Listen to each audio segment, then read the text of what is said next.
Hey everyone, Aisha here. So I wanted to go live today.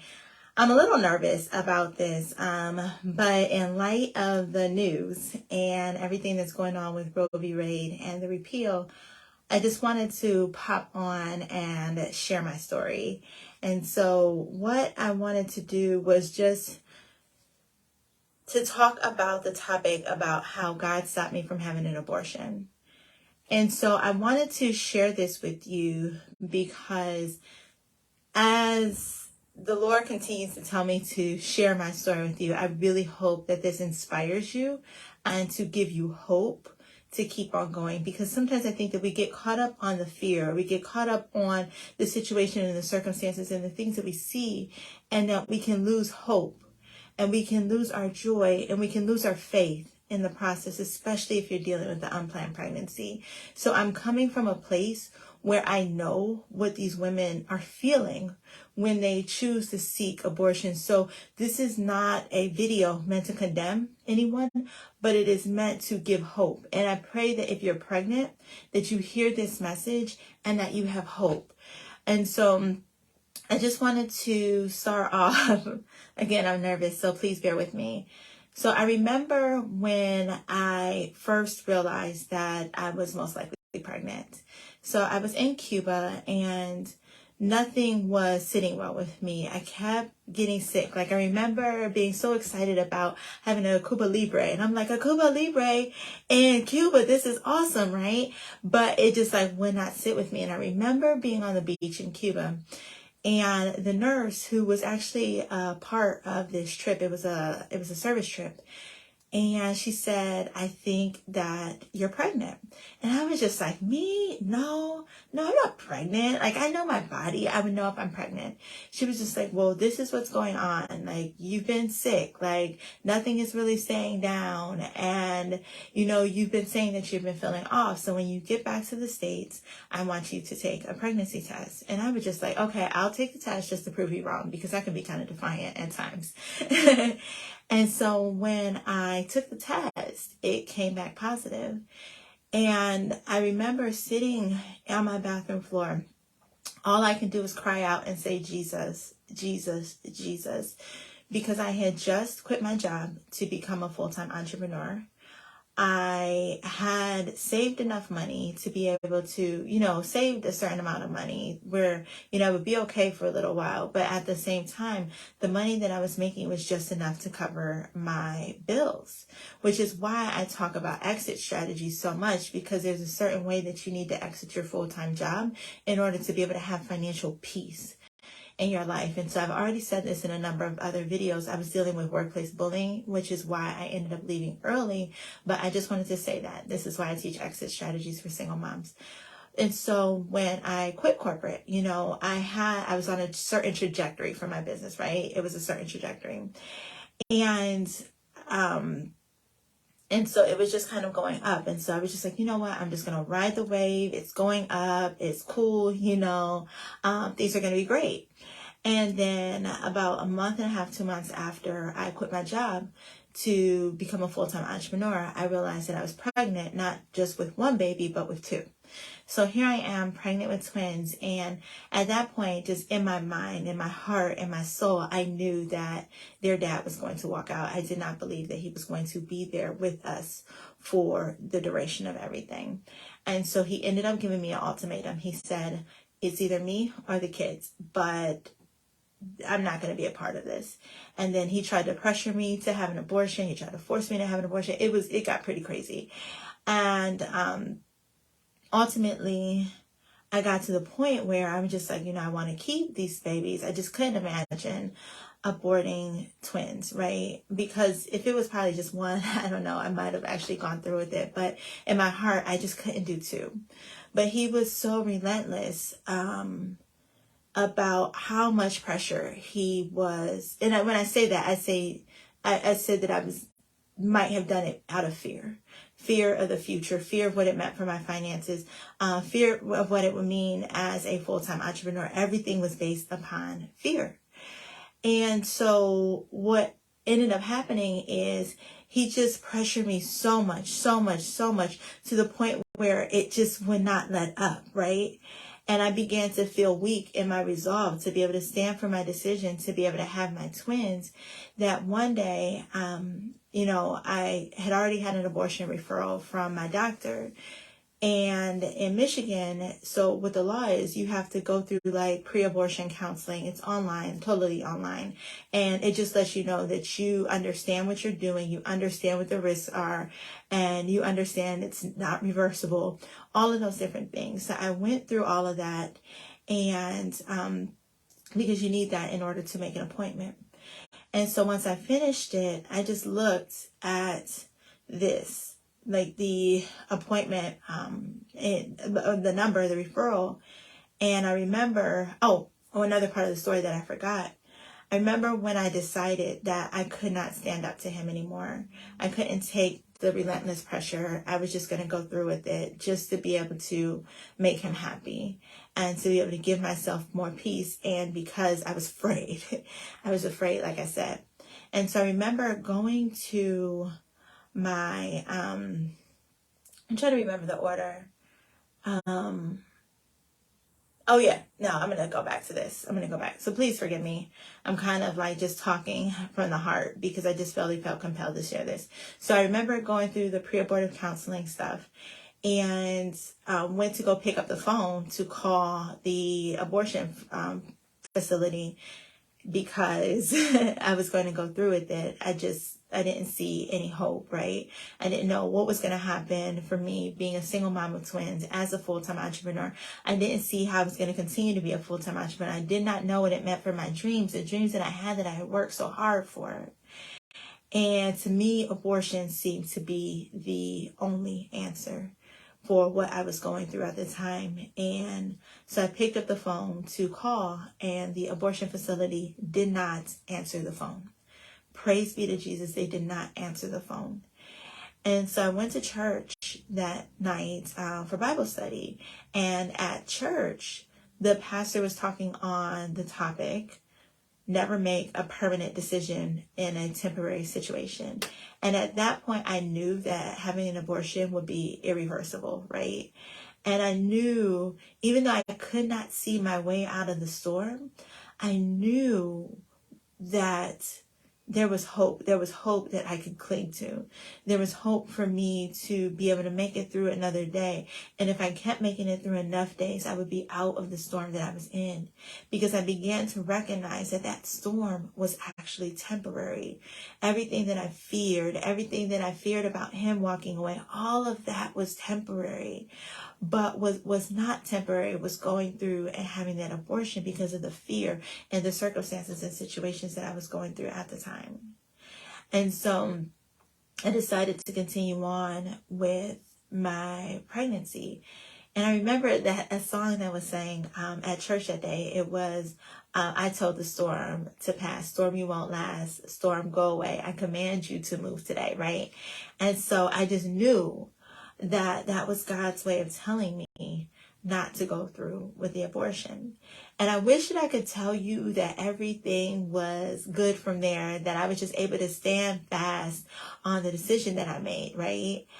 In order to continue on. But like I said, the pressure to have an abortion did not stop. The verbal attacks about whether or not I would be able to make it as an entrepreneur, as a mom, whether or not my kids would thrive. And, some of the arguments that we see now, like, it's best for kids who are going to be kids of a single mom to just get aborted because of the future statistically, like all of that stuff. Every single argument that I see right now with people arguing about abortion were the same things that their dad told me, trying to make me feel guilty about my decision to continue on with my pregnancy. And that really impacted me, like emotionally, as a parent, my confidence in motherhood, because of how things began for me as a single mom, just from the point of pregnancy. And so I wish I could say that I just held fast to that decision to continue on with my pregnancy, but I didn't, out of fear, right? Because it's not like the pressure stopped. It's not like all of a sudden, like, the budget that I had to cover one person, like, the bills that I had, right, to cover that for one person. Now all of a sudden it's going to be 3 people. None of that fear went away. And so I remember when I went back for my, prenatal visit, but the doctors were so excited to be able to see me come back because they weren't sure that I was going to come back. And so, they were just angels like praying for me that I would make the decision to choose life and come back. And so they literally celebrated me when I walked back in for the next appointment. And I wish I can tell you like things went smooth, but they didn't. I remember getting to this point where I just could not continue to just stand strong and defend the life of my kids, my twins, to their dad, right? Because he was relentless in the pressure to try and get me to have an abortion. And so it got to the point where the fear and his pressure got greater than my faith. And I was just like, you know what? This is just going to happen, right? This is just going to happen. And I remember going in to my doctor's appointment, and hopefully I have everything in order because it's been almost 7 years. But in my book, my upcoming book, I talk about this a lot, in order. But I remember going in for one of my prenatal visits, and I was going in for like a routine blood draw, right? For them to check all my my levels and everything for whatever they check for in pregnancy. And I was leaving out and I saw the phlebotomist who had worked with me last time. And she said, "Hi, how are you doing?" And I broke down in tears. When I tell you I was full on boohoo, hysterical, crying at the thought of somebody, just with a simple question like, "How are you doing?" Right? "How are you doing?" Normal question, right? But I was crying and I was hysterical. And so the lady looked at me and she was like, "I cannot let you leave this office in this emotional state. Like, I need you to come sit in the counseling room and we're going to have a nurse counselor come in and talk to you because you need someone to talk to in this emotional state."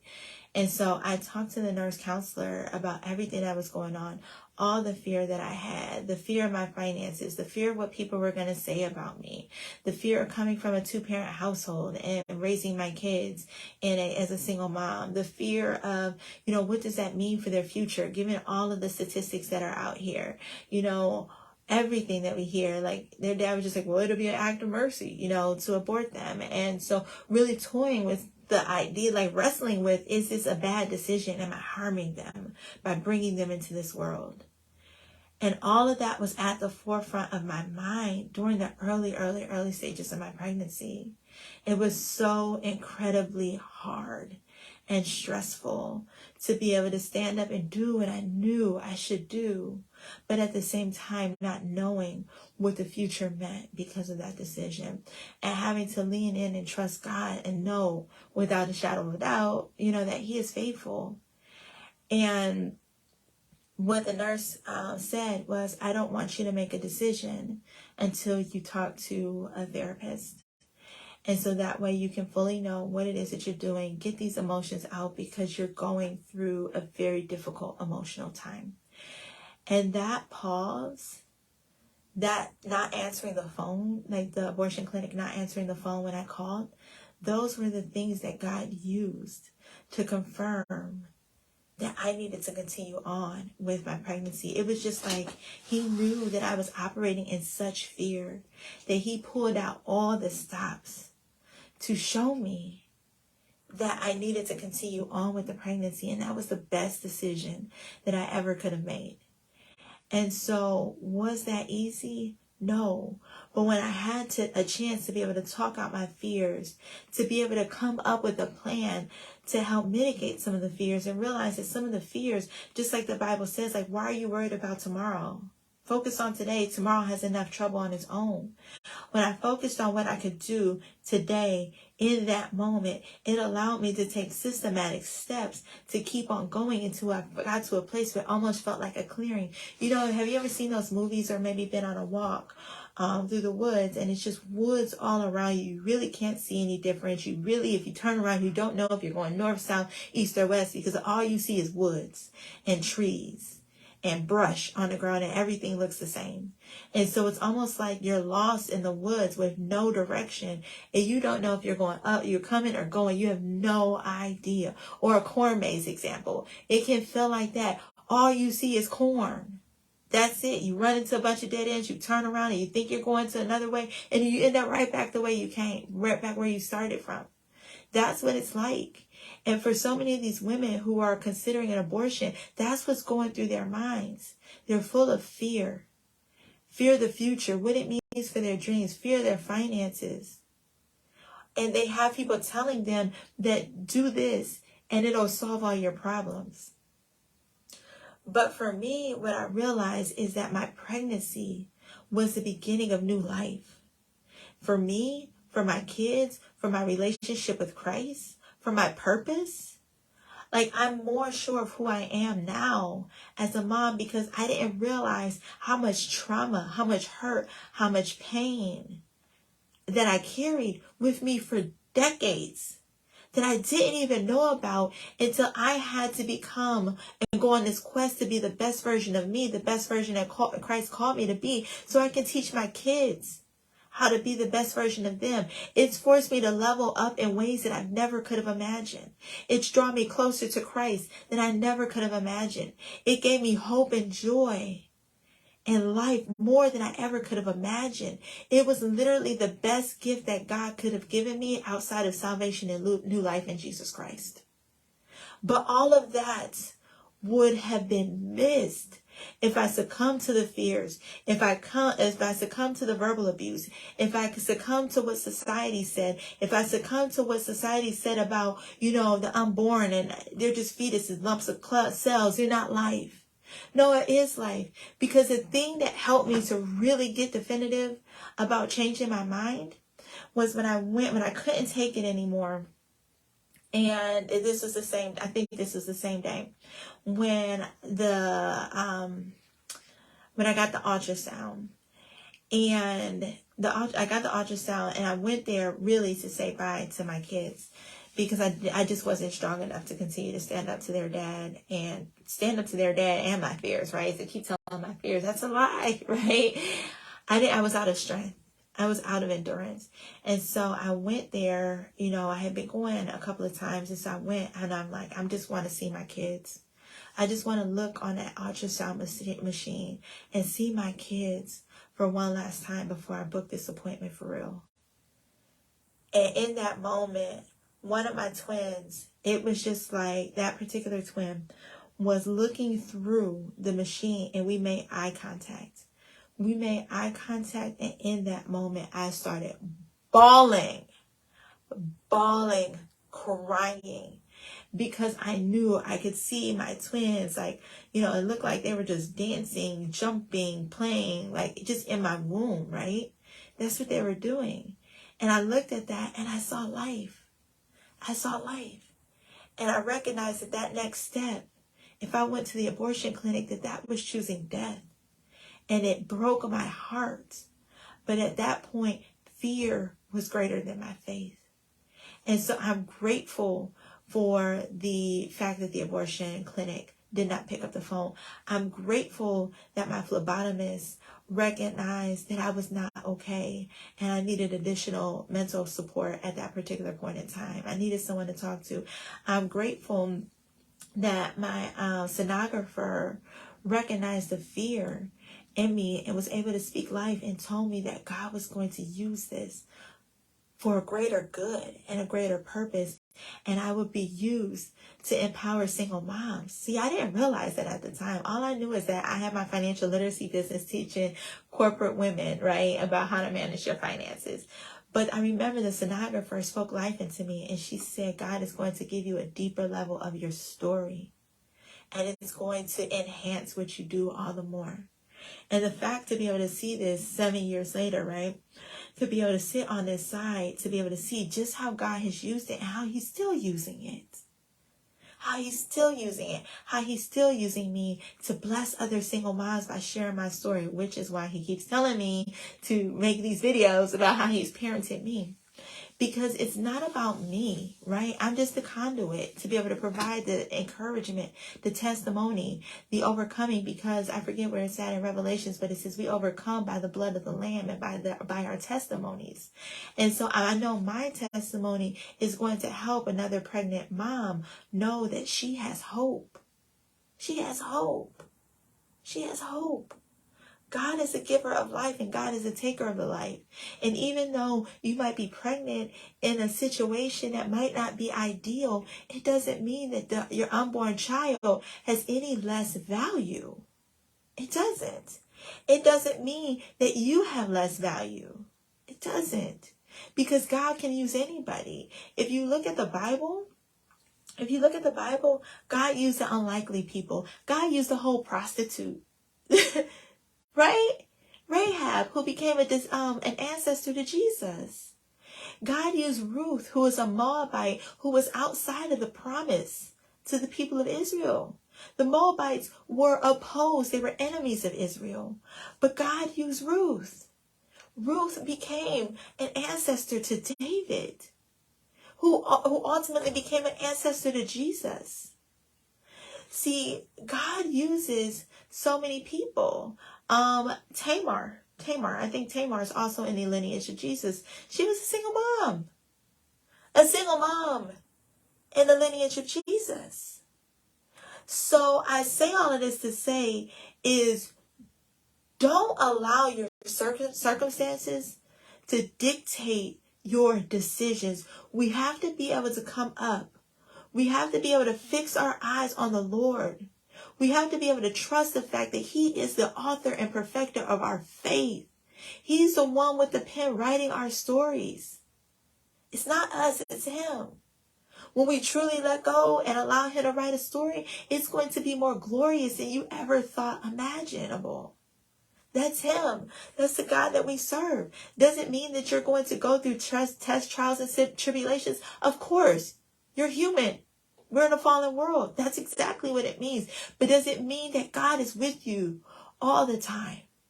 Absolutely. And so I share this with you to say that if you are on the fence about having an abortion, I just want to encourage you to choose life and trust the journey that God will put you on. It's probably going to be very scary in the beginning.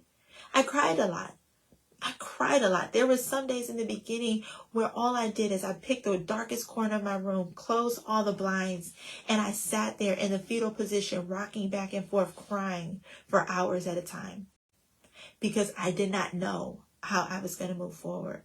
All I know is that I felt a move of God saying, don't go through with the abortion. But slowly but surely, I just focused on making it through that day, that minute, that hour, right? And then that day became a couple of days. And then a couple of days became a week. And then a week became a month. And then it became a couple of months. And then, and then at some point, God brought my joy back. God gave me direction. God gave me peace. God gave me strength. He gave me endurance to keep on going. He gave me the strength to keep on going. And I was just looking at a video that I recorded in March of 2016 that I'm going to share in the comments and also post to the page directly as well. And you can see the journey. You can see the journey that I've been on. March 2016, I think my kids were 5 months old at the time. And I say 7 years because their dad left when I was 4 months pregnant. So I became a single mom before I gave birth. But you see the strengthening that's happened over the last 6.5 years, right? From the time where I did that video. You can see God blowing His Ruach breath back into me, revitalizing me all these years later. And I can look back and say that I am grateful that He pulled out all the stops that He did to stop me from making the biggest mistake of my life. And so I wanted to just share that as someone who was forced with that decision, as someone who was encouraged to make that decision, and as someone who had to lean into my faith in God to not make that decision and to choose life. And it has shifted everything for me in terms of how I think about life, because believe it or not, I used to be actually like a radical, like abortion advocate. And so I was one of those people who back in the day, there were like fax lines and everything. So I would like be the person firing off faxes and everything to be able to have there basically be no restrictions on abortion whatsoever. I was one of those people who believed that unborn babies had no life. It was just a clump of cells. You know, if you got pregnant, just get rid of it, right? If it was going to impact your hopes and dreams, right? The trajectory for your life. Notice that I'm emphasizing the your, right? That was where I was at. And I could not stand people who were pro-life because I thought that they were evil. I really did. And, but it wasn't until I ended up with an unplanned pregnancy. It wasn't until I ended up going to one of those pregnancy clinics, pregnancy centers, because I did not know where else to turn. And it wasn't until I experienced the love, the true love, that these people show their clients each and every day. It wasn't until I saw my own kids on an ultrasound machine. That was the thing that, and it wasn't until I saw how my kids grew. I would look at the pregnancy books and see, oh, your baby's the size of a peanut, like, maybe not the squash, you know, not watermelon, they're not that big, but you know what I'm saying. And I realized, and I started to look at all the developmental stages, like, well, you're 10 weeks pregnant, you're 15, you're 20, you're 30 weeks pregnant. Here are the developmental milestones. Here's how the heart is developing. Here's how the lungs, all of that stuff. And I just marveled at life. And I saw truly from my own eyes that life began in the womb. But it took me going through a traumatic pregnancy. It took me going through what I went through. And it took me going to being someone who was, you know, high up, who was in corporate, making a 6-figure income, to suddenly feeling like, well, what am I going to do financially? And wondering if everything was over for me before it even began. And it was the love of the people at the pregnancy centers. It was the love of my therapist. It was the love of people who rallied around me. It was the love of my family that helped to, and the love of Jesus Christ to help me to know to keep on going. It's not over for me, but keep on going. See, that was the thing that did it for me. And I know that not everyone has a support system readily available to them. I did not know I was going to have that, to be honest. But I encourage you, if you're feeling lonely, if you don't know how you're going to make it through, I encourage you, number one, to lean on the Lord. But number two, reach out to a pregnancy center in your neighborhood. And you will be surprised by the love and the warmth that you will be received by. Reach out to a trusted friend. Look at your health benefits to see if your health benefits cover therapy. And go to a therapist who specializes in pregnancies. See, that way you can start to build that support system around you to be able to help you to be able to make it through. Because I'm not going to sugarcoat it for you. It was not easy for me. But with the proper support and my faith, I was able to make it through. And I know that if I can do it, you can do it as well, because God is not a respecter of people. And so I pray that this encourages you. If you need more love around you, I encourage you to join my Facebook group, the Phenomenal Moms Facebook group. It is facebook.com/groups/phenomenal mom, singular, phenomenal mom. Or you can go to myideatoincome.com, because the Facebook group is linked to that website as well. And so leave me some love, leave me some likes, leave a comment, let me know how this blessed you.